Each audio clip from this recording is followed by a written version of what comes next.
ఏమి శ్యాములో మీరు చేస్తా ఉన్న పనులు నన్ను ప్రశాంతంగా ఉండనివ్వరా ఏమయ్యా జగ్లక్, ఇప్పుడు నీకొచ్చిన బాధ ఏంటి? మేము బస్సు ఎక్కితే నువ్వెందుకు ఇలా ఎక్కెక్కేడుస్తున్నావు? అసలు ఇవ్వరు అనుకున్న మహిళలకి ఉచిత బస్సు హామీ కూడా తీర్చేసినారు. నాకు బాధగా ఉండదా, నాకు మండదా అని అడుగుతా ఉన్నా.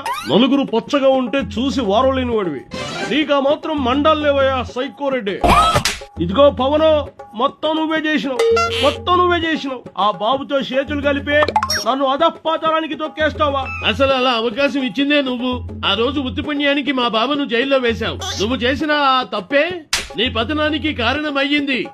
అధికారం ఉన్నప్పుడే కక్షలు తీర్చుకోవాలని ఏదో అలా అరెస్ట్ చేస్తే ఇంతవరకు తీసుకొస్తారా? ఆ రోజు పవన్ అన్న మాకు అండగా నిలబడ్డాడు. ఈ రోజు మేమంతా కలిసి ప్రజలకు అండగా నిలబడ్డాం. మీరంతా కలిసి నన్ను ఒక్కడిని చేసి కుట్ర చేసినారు. ఇది అన్యాయం, అక్రమం. మీరు అన్యాయాలు, అరాచకాలు, దోపిడీలు చేసి రాష్ట్రాన్ని అతలాకుతలం చేసి పారేస్తే నిన్ను తప్పించడం అన్యాయమా? సిగ్గుండాలయ్యా సైకోరెడ్డి. ఆ సిగ్గనేది ఎలా ఉంటుందో నాకు తెలియదులే గాని అసలు రాష్ట్రం ఇంత ఇబ్బందుల్లో ఉంటే ఈ ఉచిత బస్సు హామీ ఎందుకు తీర్చినారో? వంకలు కావలసింది నీకు, మాకు కాదు. క్లిష్టమైన పరిస్థితుల్లో కూడా బ్యాలెన్స్ చేస్తూ పరిపాలన చేయడం మాకు మాత్రమే చెల్లుతుంది. నీకు నీ గంజాయి బ్యాచ్ కి అది చేత కాదు, అర్థం కాదు.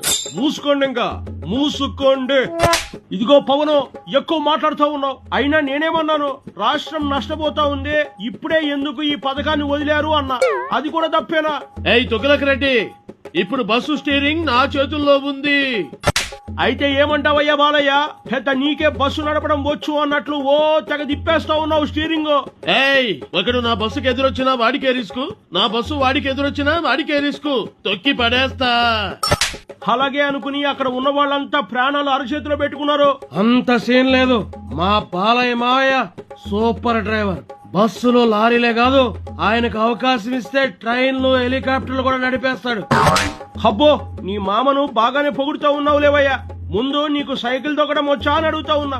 ఏయ్ జగ్లక్ బచ్చా, ఒకప్పటిలాగా కాదు, ఇప్పుడు మార్చరా బాబు. రాటు తేలాడు, రెడ్ బొక్క రాసి మీకు చుక్కలు చూపిస్తున్నాడు. మాకు టైం వస్తుంది, అప్పుడు మేము చూపిస్తాం. ఏం చూపిస్తారు? ఈ గుట్కానాని లారీ నువ్వు నడుపుతూ లారీలో ఆంబోతుని, డైమండ్ ను, గుట్కాను, తొర్రిపళ్ళని ఎక్కించుకుని ఢిల్లీ లోడికి వెళ్తావా? చూపిస్తానంట.